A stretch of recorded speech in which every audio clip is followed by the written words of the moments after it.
Video में हम लोग देखेंगे एनसीईआरटी क्लास 10th का क्वेश्चन नंबर 5 का सोल्यूशन। इससे पहले वाला वीडियो में हम लोग देखेंगे क्वेश्चन नंबर 4 का सोल्यूशन देखे थे, जिसमें क्या में हम लोग पढ़ेंगे क्लास 10th का एक्सरसाइज 1.1 का क्वेश्चन नंबर 5। ठीक है, इसका सोल्यूशन इस वीडियो में हम लोग देखेंगे। तो चलिए देखिए क्वेश्चन क्या कह रहा है। क्वेश्चन कह रहा है यूक्लिड विभाजन प्रमेयिका का प्रयोग करके दर्शाएं कि किसी धनात्मक पूर्णांक का घन 9m 9m+1 और 9m+8 के रूप में होता है। तो इस टाइप का क्वेश्चन जब भी हम लोग सॉल्व करते हैं तो उसमें सबसे पहले एक धनात्मक पूर्णांक पॉजिटिव इंटीजर मानते हैं। तो चलिए हम लोग इसमें मानते हैं, माना कि इसमें लिखेंगे, माना कि ए कोई धनात्मक पूर्णांक है। माना कि ए कोई धनात्मक पूर्णांक है जिसमें देखिए, माना कि ए कोई धनात्मक पूर्णांक है जिसमें देखिए ये जो है जिसके रूप में हमको लाना है, जिसके रूप में लाना है वहां से पता करते हैं। देखिए यहाँ पे लाना है 9m या 9m+1 के रूप में लाके दिखाना है। तो देखिए यहाँ पे क्या है, BQ, या नहीं तो क्या हो जाएगा BQ+1, या ना तो BQ, यहाँ पर भी देखिए BQ+1 है ना। यानी यहाँ से हमको पता चलता है B के जगह पे कितना वैल्यू है, तो B के जगह पे 9 है। कितना है? 9। तो यहाँ से आपको पता चल जाएगा कि कितना से आप जिस पॉजिटिव इंटीजर लिए हैं उस पॉजिटिव इंटीजर में कितना से भाग लगाना है। ठीक है, तो हम ए धनात्मक पूर्णांक माने हैं, इस पूर्णांक में हमको कितना से भाग लगाना है, तो 9 से। तो लिखेंगे जिसमें 9 से भाग देने पर 9 से भाग देने पर भागफल कुछ ना कुछ तो प्राप्त होता है। भागफल Q तथा शेषफल R प्राप्त होता है। शेषफल R प्राप्त होता है। जिस पॉजिटिव इंटीजर को हम कंसीडर किए हैं, पॉजिटिव इंटीजर जो हम ए माने हैं, उस पॉजिटिव इंटीजर में अगर हम 9 से भाग लगाते हैं तो हमको भागफल और शेषफल कुछ ना कुछ प्राप्त होगा। तो भागफल के जगह पे हम क्या लिए हैं, Q लिए हैं, और शेषफल के जगह पे क्या लिए हैं, R लिए हैं। तो यहां से क्या होगा, यूक्लिड विभाजन एल्गोरिथम के द्वारा लिखेंगे, यूक्लिड विभाजन एल्गोरिथम के द्वारा, यहां से क्या फॉर्मूला पढ़ते हैं, एल्गोरिथम के द्वारा।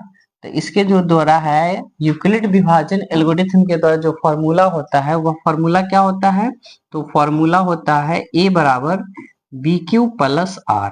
A बराबर BQ+R, और R का मान कहां से कहां तक होता है, तो R का जो मान होता है 0 या 0 से बड़ा होता है और B से छोटा होता है। अब देखिए यहाँ पे A का वैल्यू तो A रहेगा। अब देखिए B क्या है, तो यहाँ पे देखते हैं BQ+R, B के जगह पे कितना आ रहा है, 9 आ रहा है। तो B के जगह पे क्या रखेंगे, 9 रख देते हैं। Q ही रहेगा।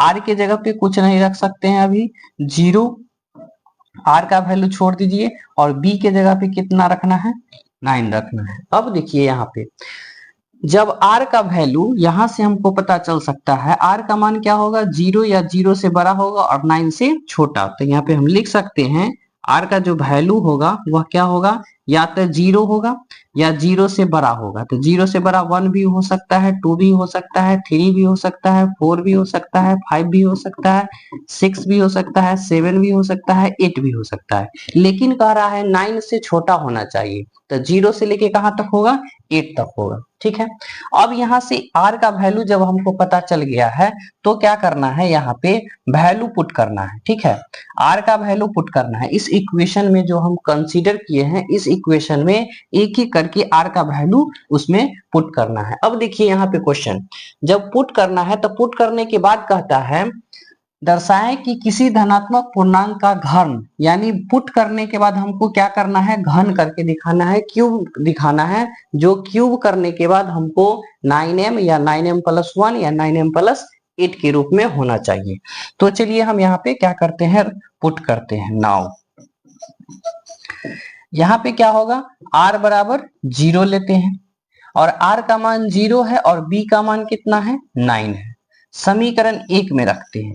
समीकरण 1 में r का मान रखने पर, r का मान रखने पर, तो देखिए समीकरण 1 में जब हम r का मान रखते हैं तो क्या होगा, a बराबर b के वैल्यू रखा हुआ है 9, q तो हम छोड़ सकते हैं और r का मान कितना रखना है, तो r का मान 0 लिखना है।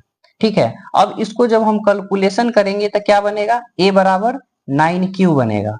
अब इस तरह से 9q रखने के बाद क्या करना है, यहाँ पे इसको क्या करना है, कह रहा है घन करना है। क्या करना है, घन। तो इसको हम क्या करेंगे, घन करना पड़ेगा। तो चलिए यहाँ पे हम घन करते हैं।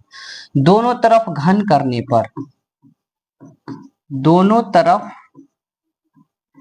घन करने पर, तो जब हम घन करेंगे तो यहाँ पे a है तो a का q हो जाएगा। उसके बाद यहाँ पे कितना q, 9q, तो 9 का q यहाँ पे हम लिख सकते हैं। अब देखिए aq तो ये रहेगा, 9 को जब हम 3 बार मल्टीप्लाई करेंगे तो कितना होगा, 7 to 9, कितना होगा 7 to 9, यहाँ पे q का q हो जाएगा।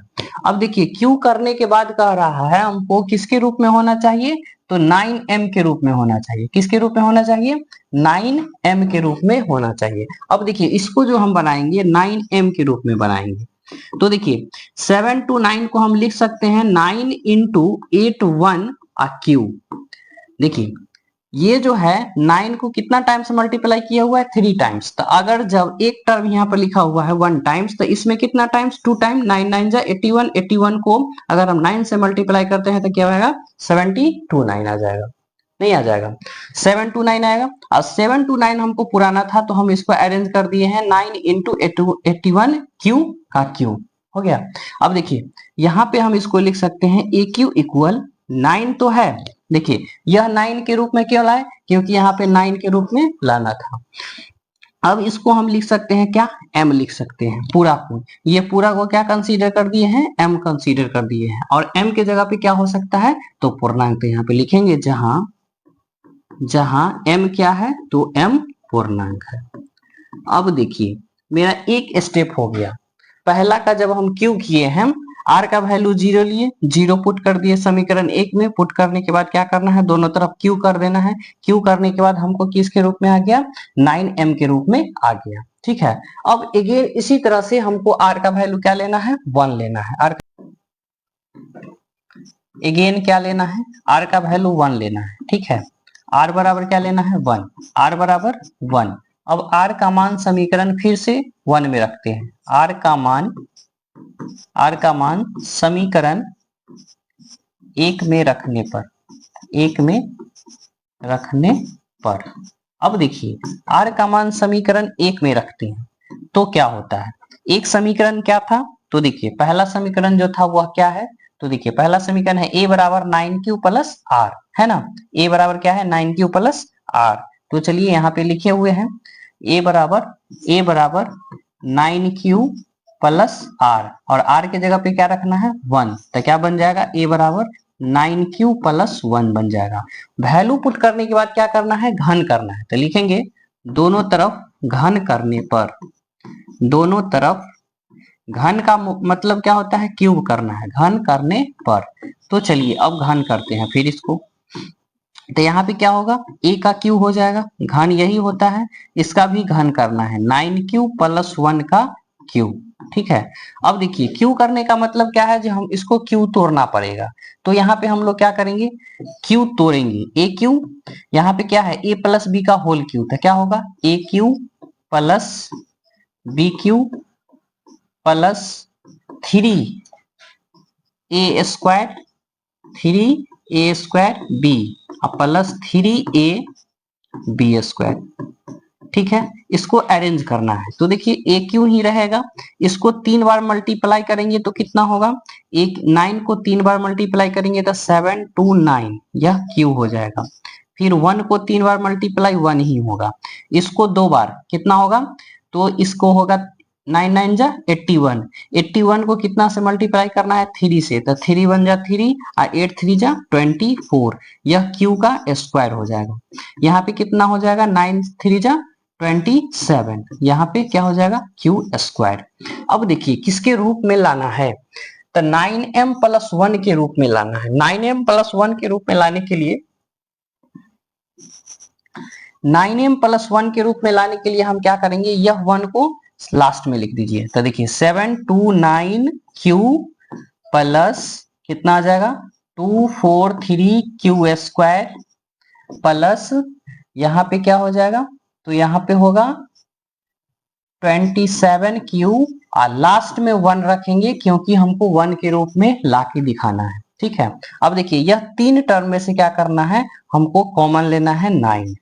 क्यों, क्योंकि लाना क्या है 9m के रूप में, तो 9 अगर हम कॉमन लेते हैं तो कितना बचेगा 81q प्लस यहाँ पे कितना कॉमन आएगा, तो देखिए इसमें दो गो 9 था, एक 9 कॉमन ले गया तो कितना बचेगा 9 3 जा 27q स्क्वायर। अब इसमें से एक 9 बाहर निकल जाएगा तो कितना बचेगा 3 बचेगा 3q। देखिए ये तीन स्टेप में से 9 कॉमन लिए हैं, प्लस में क्या बचा है 1 बचा है। ठीक है, अब देखिए यहाँ पे थोड़ा ध्यान दीजिएगा, यहाँ पे क्या है जब हम 9 कॉमन लिए तो क्या बनेगा यहाँ पर AQ बराबर 9, ये पूरा को क्या कंसीडर करना है m, तो यहाँ पे क्या है m, तो देखिए अब प्लस में क्या बचा हुआ है 1, यहाँ पे लिखेंगे जहां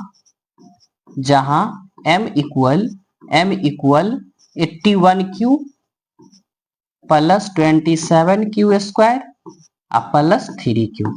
अब देखिए यहाँ पे q करने के बाद देखिए हमको 9m प्लस 1 के रूप में आ गया, 9m प्लस 1 के रूप में आ गया। एगेन कंसीडर करना है, एगेन हमको क्या कंसीडर करना है, तो देखिए फिर से उसी तरह वैल्यू पुट करना है r बराबर 2, r बराबर 2 पुट करके लाना है हमको क्या 9m प्लस 8। तो चलिए फिर से आगे चलते हैं और वैल्यू पुट करते हैं r बराबर 2। ठीक है, समीकरण 1 में r का मान रखने पर,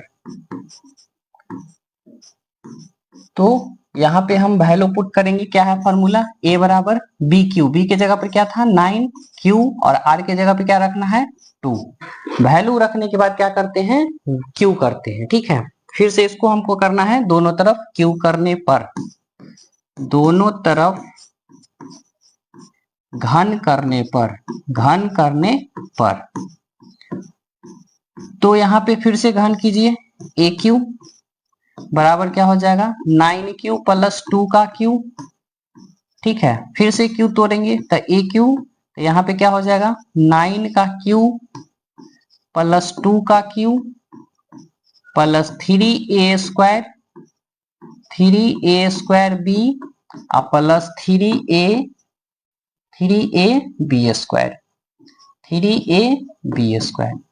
अब यहां से फिर से कैलकुलेशन, 9 को 3 टाइम्स मल्टीप्लाई करते हैं तो कितना होता है, तो यहाँ पे हो जाएगा 729 और q को 3 बार मल्टीप्लाई तो q के पावर q, 2 को 3 बार मल्टीप्लाई तो कितना हो जाएगा 8, यहाँ पे मल्टीप्लाई करेंगे तो कितना हो जाए 9 9 जा 81, 81 को 3 से मल्टीप्लाई करेंगे तो 3 1 जा 3 और 8 3 जा 24, यहाँ पे हो जाएगा q स्क्वायर और यहाँ पे कितना 9 3 जा 27, यहाँ पे q हो गया।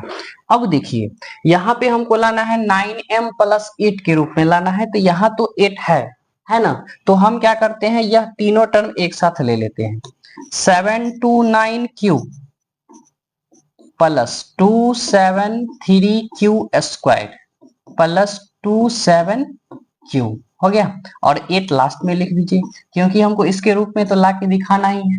ठीक है, अब देखिए जब यहां तक आ गया तो यहां तक हम इसको क्या कर सकते हैं, तो इसको हम लिख सकते हैं फिर से तीनों टर्म में से कितना कॉमन ले सकते हैं, तो 9 कॉमन ले सकते हैं। ठीक, तो 9 कॉमन ले लीजिए, 9 कॉमन लेंगे तो कितना बचेगा 81 का q प्लस यहाँ पे एक 9 बाहर तो 27q स्क्वायर प्लस 3q, अब प्लस में क्या है 8। अब पूरा को क्या कंसीडर कर दीजिए, तो देखिए 9 यहाँ पे पूरा को हम मानते हैं m, ये पूरा क्या माने हैं m, अब प्लस में क्या बचा है 8 लिखेंगे, जहां m equals to 81 Q plus 27 Q square plus 3 Q. अब देखिए जिस तरह से हम वैल्यू एक एक करके रख रहे हैं, ठीक है, ये जीरो वैल्यू रखे थे, तो जीरो वैल्यू रखे थे किसके रूप में आया था, तो जीरो जब वैल्यू लिए थे, यहाँ पे देखिए जब r बराबर जीरो लिए हैं, वैल्यू रखी है, q किए हैं, तो किसके रूप में आया 9m के रूप में आया, 9m के रूप में लाना था, ठीक है। आगे जब हम r बराबर 1 लिए हैं, r बराबर जब 1 लिए वैल्यू रखिए, q किए तो कितने रूप में आया 9m प्लस 1, 9m प्लस 1 के रूप में आ गया, ठीक है। और आगे जब r बराबर हम 3 लिए, r बराबर कितना लिए हैं 2, r बराबर 2 लिए हैं, वैल्यू पुट किए हैं, तब फिर घन किए हैं, तो किसके रूप में आया 9m प्लस 8। इसका मतलब हुआ जिस तरह से हम आगे बढ़ेंगे, जैसे जैसे हम r का वैल्यू चेंज करेंगे, तो ये किसके रूप में आएगा, या तो 9m के रूप में आएगा, या तो 9m प्लस 1 के रूप में आएगा, या तो 9m प्लस 8 के रूप में आया। तो इसके आगे हम लिख सकते हैं अतः, ठीक है, लिखेंगे अतः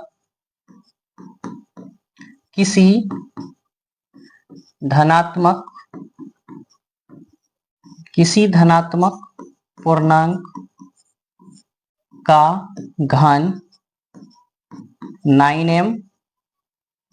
9m प्लस 1 या 9m प्लस 8 के रूप का होता है। बस ये प्रूफ करना था हमको। लॉन्ग क्वेश्चन है थोड़ा, ठीक है, लेकिन थोड़ा कैलकुलेशन है इस क्वेश्चन में, ज्यादा कुछ नहीं है, कैलकुलेशन है। अगर कैलकुलेशन ध्यान में रखते हैं तो क्वेश्चन आसानी से समझ में आ जाएगा, ठीक है।